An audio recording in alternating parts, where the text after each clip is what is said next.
All right. Hello, everybody, and welcome back to yet another edition of the RnRGzrs show, your weekly outlet for all the good and bad things going on in the world of rock. And boy, this week we got starting off with the Power Trip Festival that just happened, and a little bit of Ozzy, Coldplay, Stevie Nicks is in there, Live Aid mention, and Foo Fighters, all sorts of good stuff. But can't do without my partner. That would be my co-host Doc Fox. What's going on, Doc? Doing quite well, good sir. Quite well. Welcome to all of our viewers and or listeners. Yeah, you may know. Check this out. Before last week, we started a new format, kind of doing the half hour thing on the YouTube part of it, and then some additional content in the podcast, which I thought was fun. I had a really fun good time. I can't wait to do it again this week. So yeah, it's going really well. So yeah, if you haven't done so, please help out and subscribe and all that good stuff. And yeah, we got some stories to get into. Finally had the Power Trip Festival, the long awaited and much anticipated Power Trip Festival. Long awaited, much anticipated. That sounds like a lyric, dude, or something. Yeah. But yeah, all sorts of good people there. Of course, Guns N' Roses, Iron Maiden, AC/DC, Tool, AC/DC. They were pretty big on the interweb after their leading in and after their performance. But wow, all these great groups, and man, the crowd was just spectacular. Let me see it. There's a crowd right there. That was a huge. That's a sea of people, man. A sea of humanity. Yeah. Let me see a sea of hands out there. Let me see a sea of hands. I want everybody to kick up the noise. You know what I'm talking about, Doc. Yeah. Absolutely. So anyway, yeah, Power Trip, yeah, going on strong, and AC/DC really sort of they really embraced not only the festival but the surroundings around the festival. These cats, they're I think they started a bar. Yeah, there it is right there. There's their pop-up bar right there. Right. And that's something. And now we find out they've got they're making a whiskey. They got a whiskey brand coming up and all sorts of cool stuff like that. So they're taking full advantage. Yeah, as far as that part goes, I talked about that a little bit on the podcast last week. AC/DC, getting into the bar and the whiskey business. It just seems, I don't know, maybe bad mojo. Good business, I'm mojo, sure, yeah. But just bad mojo having two members die from alcoholism, basically. I mean, Bon and then Malcolm, I don't know. But, there's a buck to be made, so, time heals all wounds there, Doc, I guess. Wounds all heals. Good call there, but it was pretty cool. What was really it had quite a set list, man. I'm looking at the set list here for AC/DC. Man, dude, it's a blockbuster, man. Yeah, like 24 songs, right? Oh, my God, they hit them all, dude. They hit everything, man. Oh, yeah. Man. And by all accounts, Brian Johnson sounded fine. Everything, but they all sounded great for first time in 7 years. Yeah, going back to when Axl stepped in there for a while. Right. And, sounds like they've, never missed a beat. Just jumped right in, just like they've always been there. And so, yeah, everybody that was kind of the talk of the festival so far, from what I've been seeing on social media and stuff. Anyway. Well, here's another thing right here that I find outstanding is Angus. Angus, he gave up the hair dye. He's all natural now. He's silver, just like my beard. Look at that. Yeah. Had a boy, Angus. Yeah, why not? Yeah, hey, he got so much money. Yeah, it doesn't matter anymore, I love when you get to our age, Doc. You're not there yet, but when you get to our age, you really don't give a crap, and you just don't. Everything that meant so much early on, it just doesn't mean much.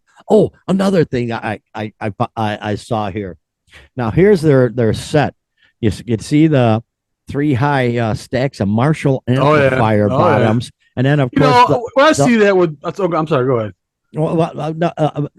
And the row of movable lights on top, obviously for the show. But whenever I see a bunch of stacks of Marshall amps, I wonder how much that's for show. How much is, actually being used, or how much is just, I don't know. Well, Doc, I looked into that because well, if you remember seeing Yngwie Malmsteen, I saw a picture of him recently. and he had he had like 15 yeah. Marshall bottoms, Right. and he had 40 Marshall amplifiers, 40 of them. I counted them. It's like, boy, he sure needs every one of them. Right. But back to this picture here, I looked a little bit deeper, Doc, and I cut out the corner of the picture here that's behind me, and I blew it up, and you can see there's the corner of the mark. Look at here, right Right. there. The sheet didn't come down long all the way to the bottom. The new flat And screen it's amps. nothing but a panel. It's a three high, so it's a 3 high panel. So I imagine the middle panel, the bottom one folds in, and the top one folds behind, and you got a nice little panel you can just go store away in a van, as opposed to a trailer. But yeah, there you go. It's all fake, of course. The speaker bottoms aren't real. Remember when we saw Megadeth? They had the big wall like that. I'm sure, Mm-hmm. Yeah. Yeah. So, and it's just a framework, though, to hold up those lights. I thought there would be a little more to it than that, but that's wild. That's wild. That's nowhere near that one. Yeah, there you go. It's all for show, man. Yeah. Well, yeah, because the house has a system. I mean, you don't need. You need one amp. Yeah. You need one amplifier, basically. But it reminds me of a picture of Hendrix. Somebody took a backstage. I'll have to try and find that. But he's grinding up against the half stack or the full stack Marshall, and you can see two roadies behind the stack Right. Yeah, trying to hold it up. I've seen that. Yeah. Don't try it with these, Angus. They're gonna topple over like a house of cards. Right. Poof.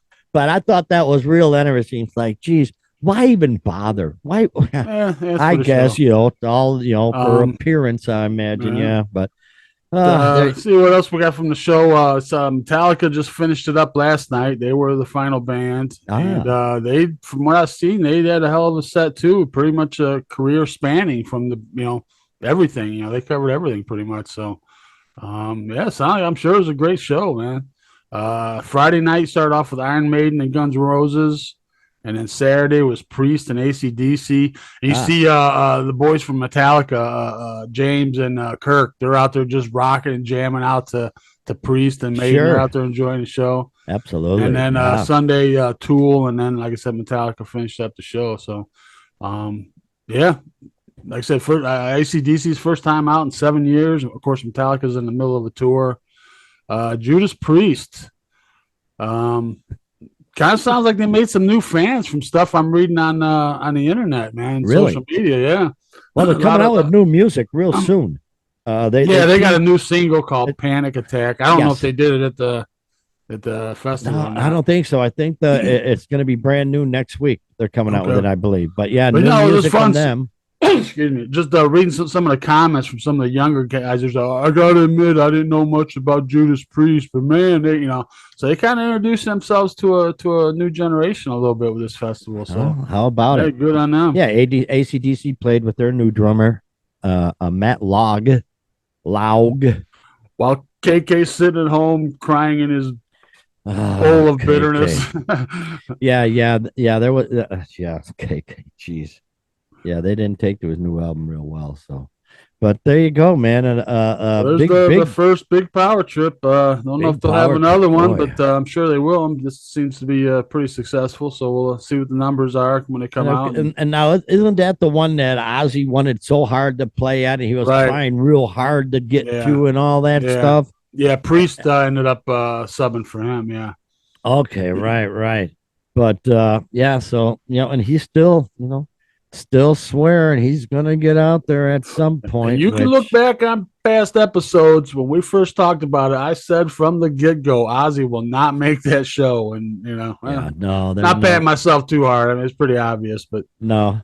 But, speaking of Ozzy, they've got their hands in everything. If they don't, there's something wrong. I mean, TV, just everything. And now the newest thing going on is Sharon. She's Sharon. She's working on an Ozzy memorabilia museum in Birmingham.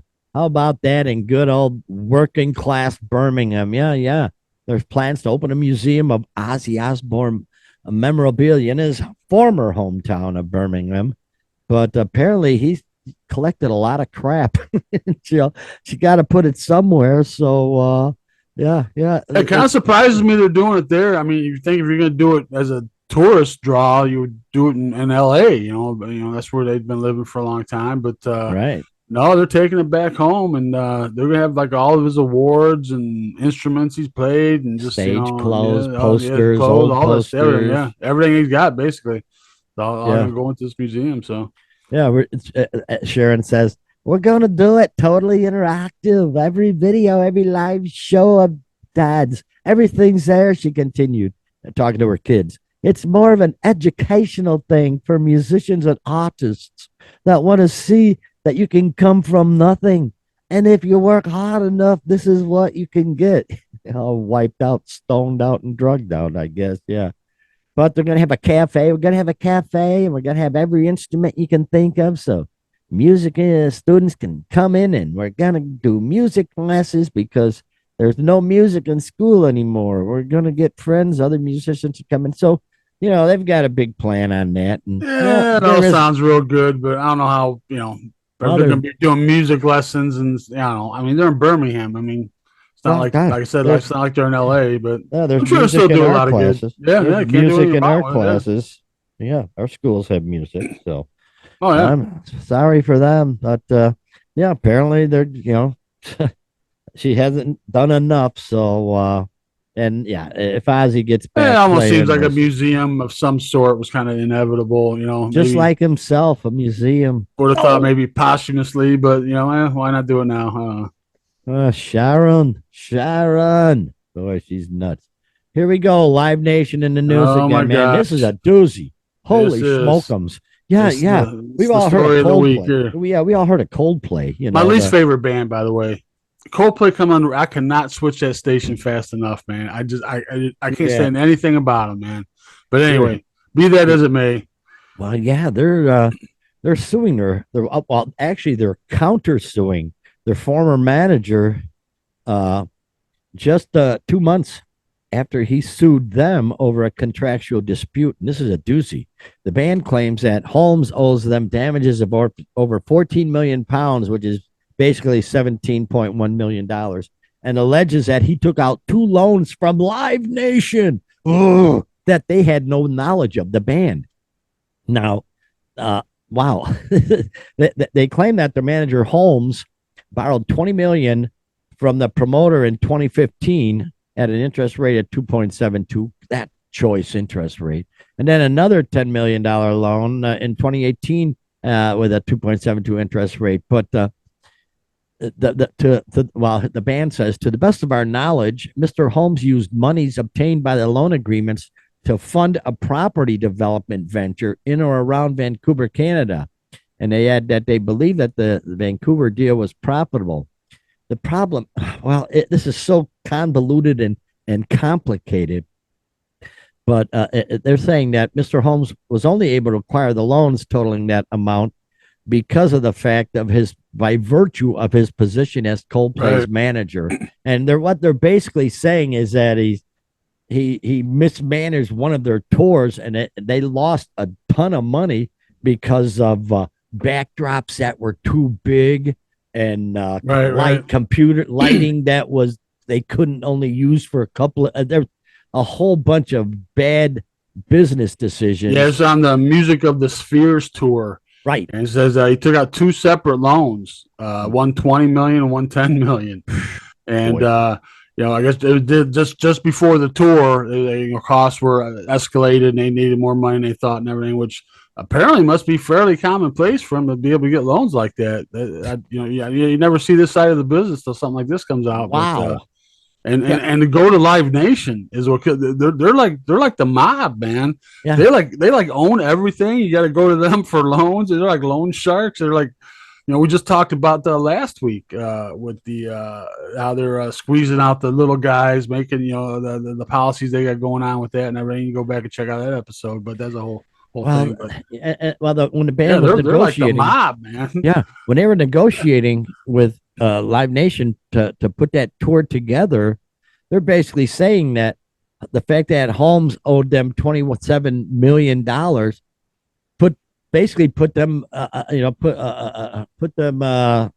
their back, on their back leg. They didn't have any real good negotiating power because their damn manager was in the hock to the damn organization, the mafia they're trying to Wow. deal Right. with. Yeah. Yeah. So holy schmokums. It adds that Holmes had a quote personal interest in maintaining the best possible relations with Live Nation in order to ensure he would have leverage in the event that he required any form of indulgence by reference to the loan terms. So they had him by the balls. And how the hell is he how you gonna negotiate good terms for the band? You know, Right. and that but and then Yeah, you're right. plus he made really poor decisions in terms of production and whatnot that cost them millions. So yeah, there was like backdrops that they could only use at a few of the venues because it was so large yes. and things like that. They spent a lot of money on. So, but this guy's been their manager for 22 years. So it's not like some guy they just brought in and he's trying some new things. I mean, he's been with them. That's pretty much as long as they've been around. I believe. I mean, he's been with them for the whole ride. So, yeah. Well, like one of the costs was I love this 16 bespoke stage pylons for lighting and video costing 10 million that it allegedly became apparent were unjustifiably expensive to use. So just a whole and we've talked all summer about how expensive tours are getting and how you got to squeeze every dime out of everything to make these tours work. And this guy just sounds like he just went nuts. So we'll see what happens. I imagine. Well, then what the suit is he's suing them for back pay. They're basically, dude, you're not getting a dime from us. You screw us out of a whole tour, man. And he's suing them for back pay, which is that's pretty ballsy. So then obviously Coldplay suing him for the whole mismanagement. There's a thing called discovery. So when they start digging into they're going to get all the financials behind the scenes, and that could really screw someone up. So we'll see what happens on there. But yeah, right now it's in the ball's in his court. They're waiting on his response whether if he's going to be able to work out a deal or take it to court. So we'll see. Oh boy, give them hell, boys. Even though we hate you, it sounds like you got screwed. But everybody hates you. Even your manager hates you. So they're age-old tale, man. Bands get screwed by their managers, man. Oh, here we go. Here it is right here. Boom, there she is. Stevie Nicks Barbie. Woo, doggy. Stevie Nicks got her own Barbie, when she says she's just perfect. Good grief, I tell you. Of course, they're all sold out, but you can get them on eBay for exorbitant amount. Like 150, I think it was the cheapest I saw. Oh, yeah. Despite the sales limit of $10 per order, a $55 price tag, the Stevie Nicks Barbie, I was already sold out. Who needs to buy 10 Stevie Nicks dolls at a time? Well, I wonder how many they made. It doesn't. It doesn't say how many they made. Yeah, but they sold out. But geez, and she made changes to it, of course, on the face and whatnot, because she didn't want to look like the regular Barbie. My question is, Doc, did the Barbie doll come with a intact septum? You just have to ask. Dude, I have a very similar question. We all know she had a deviated septum from doing cocaine, too much cocaine. Yes. So she couldn't store it anymore. So the story is, oh my God, I believe it to be true that she would get roadies or whatnot to blow it up her ass. The blow up her ass, and she would consume it that way. And there's got to be something out there where she's addressed this. I don't know if she's denied it or confirmed it, but certainly is a strong story that's out there. So I'm wondering if this doll is has a little place in the back where you can put a little straw. I would hope so. Yeah. Holy cow! And the other story I always remember is Stevie. I love Stevie Nicks. Who doesn't? Stevie Nicks is a freaking queen, man. She's awesome. But the other story I remember is she always had the chiffon dresses, the whole witch look kind of thing. Yeah. I always heard they could only be worn once because, she's up on stage, man. She's sweating and everything. And the sweat and perspiration. Yeah, ladies don't sweat; they perspire. But the perspiration would, would stain the chiffon and stain. Wouldn't be able to wear it again. So, oh my goodness! So I wonder if that's the case with the Barbie one there. But, there it goes. Oh, there she is. Look, got a tambourine. Of course, with the little with the thing hanging off of it. what do you call it? No streamers or whatever. Streamers. Yeah, that's so cool. But yeah, what the hell, you know? I never knew Barbie made other, people into Barbies or whatever. So this is the first for Uh, me. But I don't know. $55. Well, you can expect to pay 10 times that now. oh So, yeah, so I'm sure they made a bunch of special Barbies before. I believe I've heard of some, but I'm not into that. So I'll just leave it at that. But good for her. Why not? yeah. Yeah, yeah. Here's a bizarre situation here. Yeah, look at there, Live Nation or Live Aid back in 1985. If you remember Live Aid, Oh yeah. some folks might not remember it, but if you've seen the movie Bohemian Rhapsody, that was the concert that they were gearing up to at the end of the movie. There, Yeah, it's pretty the Live prominent Aid, there. Yeah. one of the best performances by a singer ever, quite honestly, in the history of rock. So, by Freddie Mercury. But yeah, apparently somebody got the wild hair up their ass, and they're going to turn Live Aid in a concert into a stage musical. Oh man, oh man. Why not? Yeah. There's a Black Sabbath ballet. Why not a Live Aid? Yeah, musical? that's true. Yeah, Yeah. yeah. Good call. But apparently, it's going to be staged in London next year, and it's entitled "Just for One Day," which, of course, is a lyric from the Bowie's Just "Hero" one. song. But We can be heroes. it's gonna be based on the 1985 concert held at Wembley, which Queen, U2, Bowie, McCartney all played there. But boy, oh boy. Well, from what I understand, it's not going to be on the performances so much. No, It's kind of no. the backstage stuff, and I'm sure there's a love story. I'm sure of No, you're right. some attendees. You kind beat of thing, me yeah. to it, man. Yeah. You beat me to it. This is oh gosh, where is it? Oh yeah, yeah. You're right. They had to throw a love story in there. Oh, here we go. The plot for one, just one day, named after a line in Bowie song here. Blah blah. Will balance a behind the scenes look. Hang on. Will balance a behind the scenes look at how Band Aid and Live Aid came together with a love story inspired by real events. So there you go. You always gotta have a love story. Cripes. Oh yeah. Even if it's Altamont, I'm sure there's a love story there somewhere. Right. Hell's Angels and his mama or something. But there you go. Yeah, I don't get it. Well, boy. But the thing is, they've been given a green light, and they're going to give 10% to the Band Aid Charitable Trust, which if they're still going good, because that was for a good cause.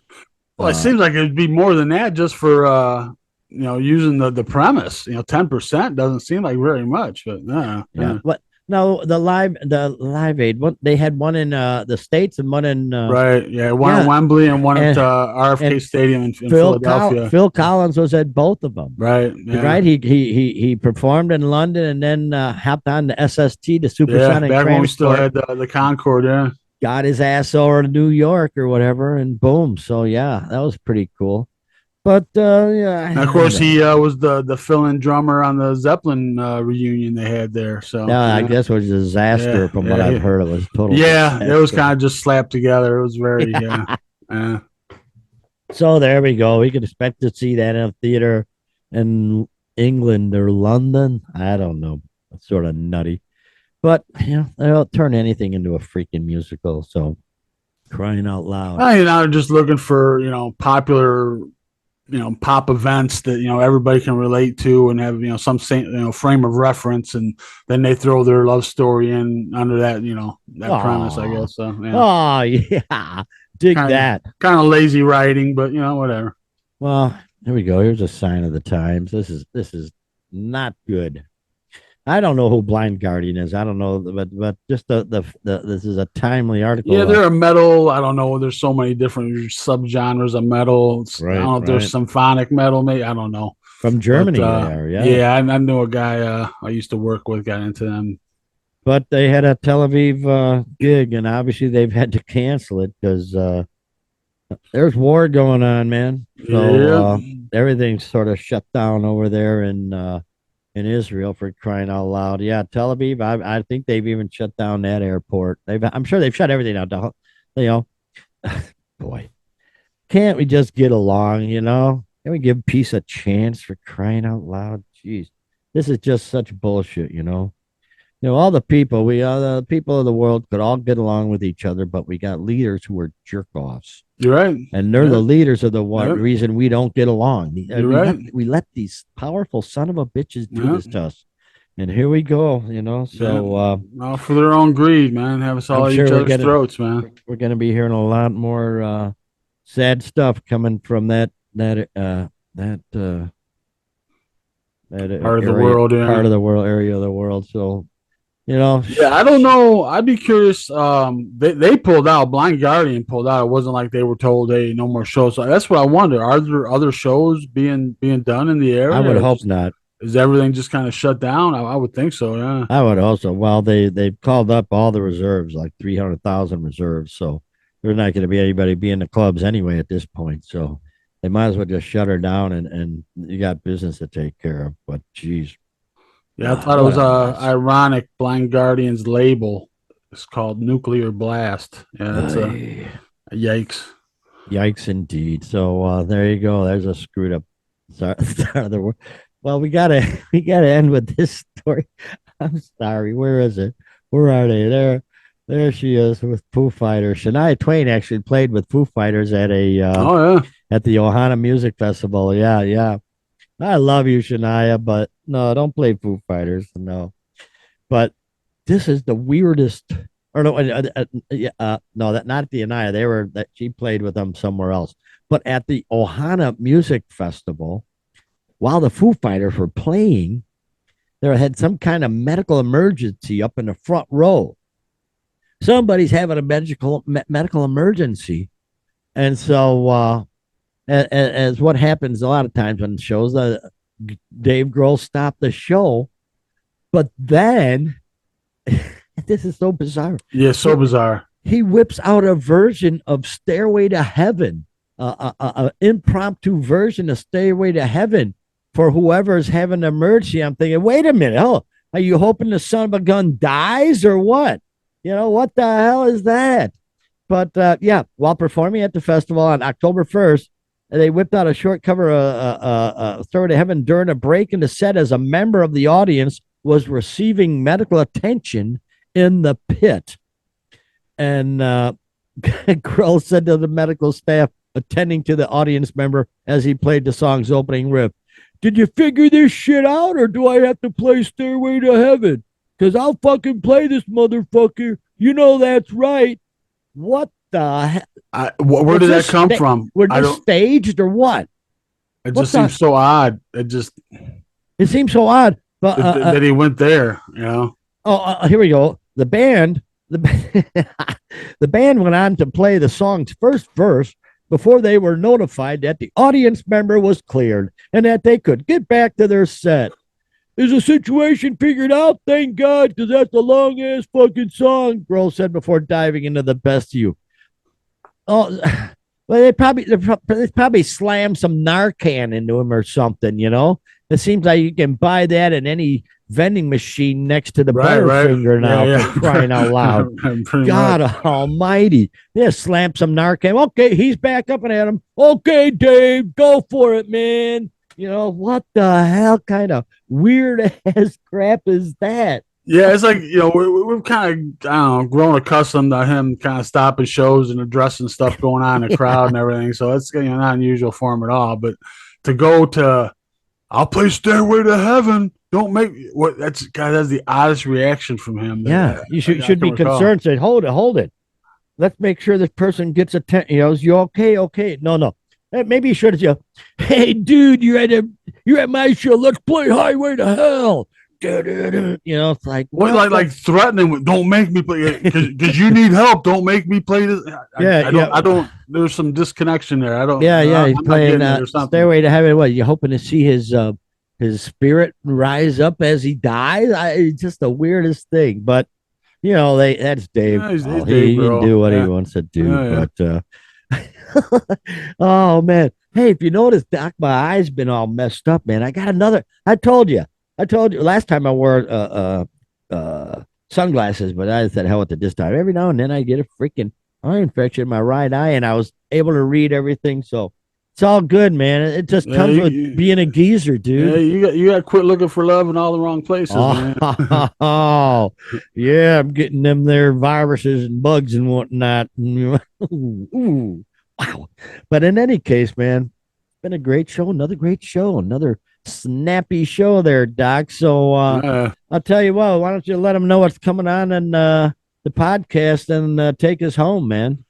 Yeah, thanks again for everybody checking in and seeing what's going on this week in the world of rock. And we always got more, so we'll extra content over on the other side of the dial. And I don't know how's that work. You can't say dial or all the old phrases you used to use. Now they don't fit anymore. But Right. anyway, on the podcast side, oh gosh, we've had a lot of fun with this story of Dave Draymond and his dog. Got talk about you too at the Sphere there in Las Vegas. We have a classic rock icon is going to have the new biopic, get the kind of a Bohemian Rhapsody treatment and who they have slated to play him. So that sounds interesting. And a couple other stories, some front men injuring themselves, things of that nature. So yeah, there's always good stuff over there too. So if you haven't done so, please check out the podcast. If you're just checking out the YouTube channel, that's great too. We love you forever. So till we see you next Monday, have a great rock.